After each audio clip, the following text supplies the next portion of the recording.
Assalamualaikum warahmatullahi wabarakatuh. Bagaimana kabarnya?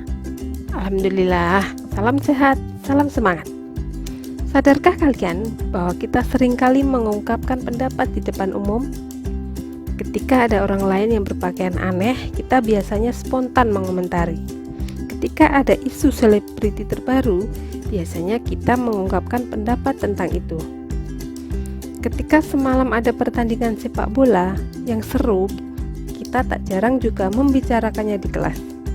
Tetapi ketika di kelas diminta untuk mengungkapkan pendapat tentang topik bahasan, kita tidak berani. Mengapa demikian?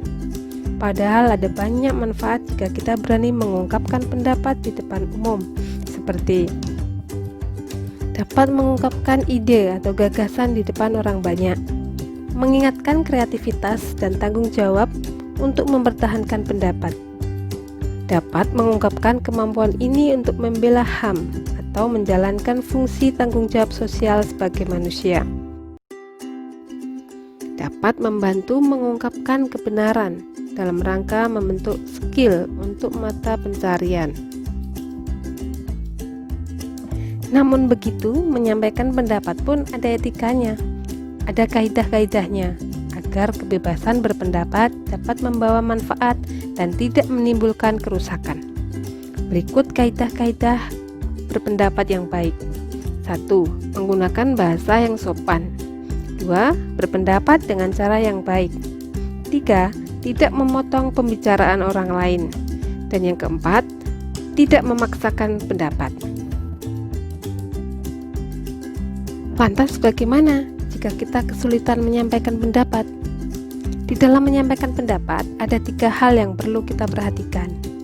Yang pertama, di dalam alur menyampaikan pendapat, kita harus menilai pendapat terlebih dahulu berdasarkan pemikiran kita, seperti saya setuju, saya tidak setuju, saya sebenarnya setuju, tetapi titik-titik. Yang berikutnya adalah memberikan alasan. Mengapa kita setuju, mengapa kita tidak setuju, dan bagaimana pendapat kita bisa diterima orang lain. Harus memiliki alasan. Saya setuju karena titik-titik. Saya tidak setuju karena titik-titik. Dalam hal ini, alasan yang kita sampaikan harus bersifat rasional atau masuk akal. Alasan yang tidak rasional atau tidak masuk akal tentu tidak akan diterima oleh orang lain. Yang ketiga, memberikan solusi. Jadi, dalam berpendapat, ketika kita memberikan penilaian disertai alasan, sebaiknya disertai solusi atau saran yang terbaik. Jadi, kita jangan sampai hanya menyampaikan masalah tanpa solusi. Lantas bagaimana bagi seseorang yang mengalami kesulitan dalam berpendapat? Maka ada hal-hal yang perlu dilatih. Berikut adalah cara-cara efektif agar kita percaya diri dan berani mengungkapkan pendapat di depan umum. 1. Penguasaan materi atau paham apa yang kita bicarakan. Kedua, penguasaan audiens atau memiliki perasaan simpatik terhadap audiens. 3. Penguasaan medan atau mengerti dan paham dengan kondisi ruangan.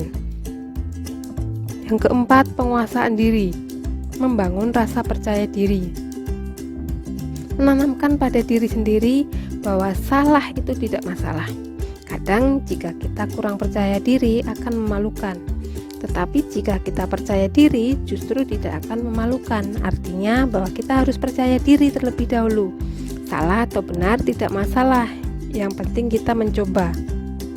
Berpendapat itu adalah kebebasan, sehingga apapun pendapat yang kita sampaikan tidak menjadi sebuah permasalahan.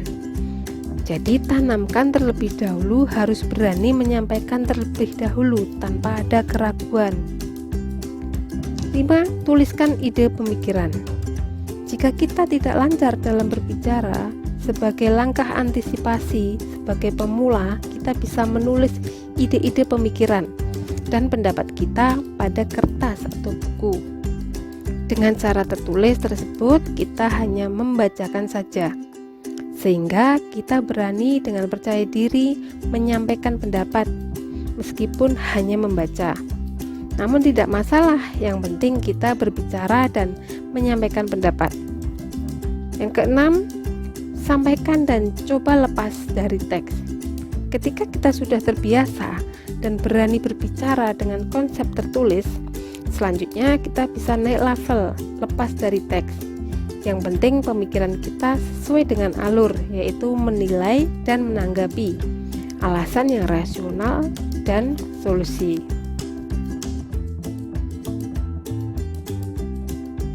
Demikian materi kita kali ini, semoga bermanfaat.